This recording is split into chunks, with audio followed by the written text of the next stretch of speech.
काय रे आकाश, पेपर कसा गेला? काय नाही रे यार वेदन, एवढा खास नाही गेला पेपर. का रे, तुला तुझ्या देवाने पेपर नाही का सांगितला? अरे तू असं का विचारतोस? काय तू सकाळी बाबासाहेबांचा फोटो असताना देखील देवाच्या फोटोच्या पाया पडून आलास ना, म्हणून मी तुला विचारलं. नक्की तू जय भीमवालाच आहेस ना? त्यात काय प्रश्न? मग सांग बरं जय भीम शब्दाचा अर्थ. एवढं बोलतोयस तर तू सांग ना. या तुला सांगतो. सांग ना माता. आज आपले आई वडील जिथे 14 चे 8 तास काम करतात, ते 14 चे 8 तास कोणी केले? कोणी केले? सांगा ना आता कोणी केले?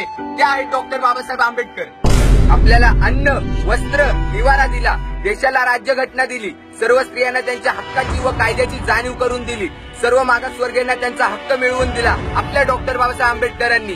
डॉक्टर बाबासाहेब आंबेडकरांना शाळेत शिकू देत नव्हते, अंगाला शिवू देत नव्हते, तरीही ते मोठे बॅरिस्टर झाले. डॉक्टर बाबासाहेब आंबेडकरांनी संविधान लिहिले आणि आज त्या संविधानावर संपूर्ण भारत देश चालतो. प्रत्येक विजयातला संघर्ष आणि प्रत्येक संघर्षातला विजय म्हणजेच डॉक्टर बाबासाहेब आंबेडकर. माणसातला देव आणि देवातला माणूस म्हणजेच डॉक्टर बाबासाहेब आंबेडकर. जय म्हणजे विजय, भीम म्हणजे डॉक्टर बाबासाहेब आंबेडकर, म्हणजे डॉक्टर बाबासाहेब आंबेडकरांचा, डॉक्टर बाबासाहेब आंबेडकरांचा, डॉक्टर बाबासाहेब आंबेडकरांचा, डॉक्टर बाबासाहेब आंबेडकरांचा.